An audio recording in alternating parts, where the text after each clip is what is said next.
Coming to you this day from the East Gallery of the Rhode Island House of Representatives, my name is Dave Barber. In a segment we call Capitol Spotlight. We take a few moments before a session and talk with a member of the General Assembly about some of the things they've been working on and how it might impact you, the Rhode Island citizen. It gives me a great deal of pleasure to welcome a gentleman that we've talked to before, although it's been some time. Good to have him back with us, representing the wonderful community of North Kingstown, the Honorable State Representative Bob Craven. Representative, good to see you.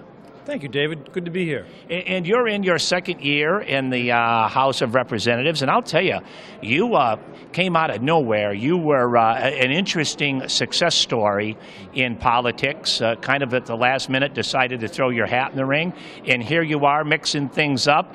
Second year, is it what you expected so far? Mostly yes, but actually I'm very fond of most of the people I've met up here, if not all of them. It's a very eclectic group. Kind of figured it was going to be a bunch of lawyers like myself, and that's not the case at all. Well, I know that one of the things that you've been concerned about here in our state is the estate tax. You've been working on that. There's been legislation talked about, I know, in the past regarding the estate tax. Some people view it as an impediment to growth here in our state. What have you been working on, and tell us about the legislation?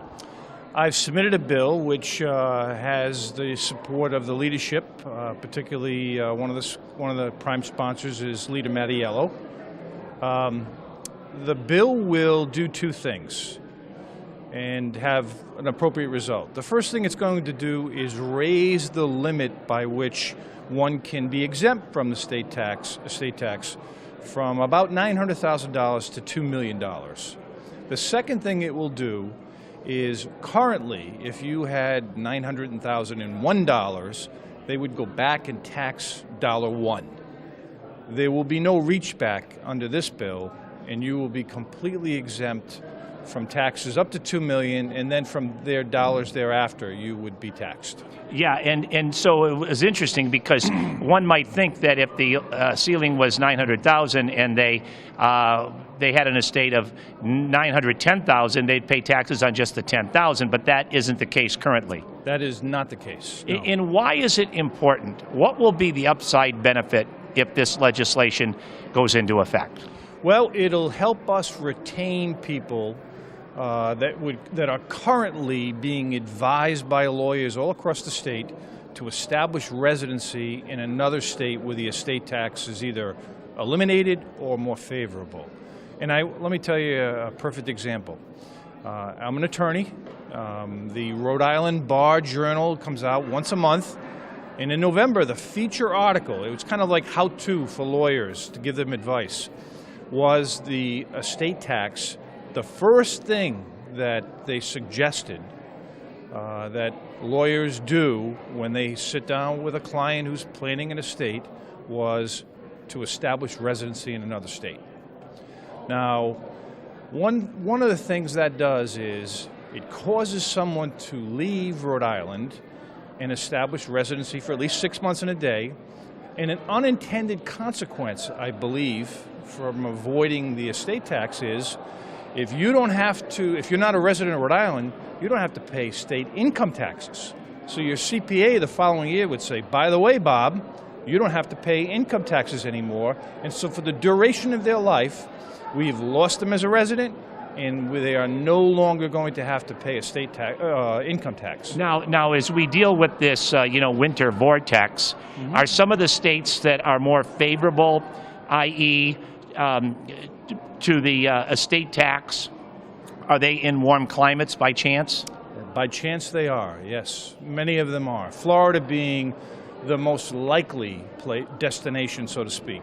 And these are people they're going to keep their house up here. But all they have to do legally is live or establish residency for 6 months and a day in another state where it's obviously more favorable. And in addition to not having to pay the estate tax, they're also not going to be paying state income tax. And that costs the state of money, a lot of money. I'm looking to keep those people and keep their income tax. Well, and not only that, but if they are indeed following the letter of the law in residing in that other state for 6 months and a day, yep. they're doing business. They're spending their money in another state with other retailers, with other business people that are in that other state. And so, as a result, Rhode Island business and sales tax, et cetera, is all lost as a result. That is correct. And I will tell you one thing. It is one of the top priorities of the Providence Chamber of Commerce to pass this legislation in its current form to retain not only the folks that I'm suggesting, but to attract new business. Because if some new business comes into Rhode Island, 50 or 100 jobs, they're probably from a larger company, and the executives are saying, maybe we shouldn't locate in Rhode Island because of these unfavorable tax issues. Representative, I appreciate you taking time out of your schedule to talk to us today. It's an interesting issue, and I think you have some strong arguments for your case. Are you optimistic it's going to happen? I am very optimistic that we'll be able to pull it off, yeah. Well, that will be good news for Rhode Island taxpayers. Thank you so much for talking to us Thanks, today. Dave. I appreciate it. And, of course, we could not do it without you. From the East Gallery of the Rhode Island State House, I'm Dave Barber.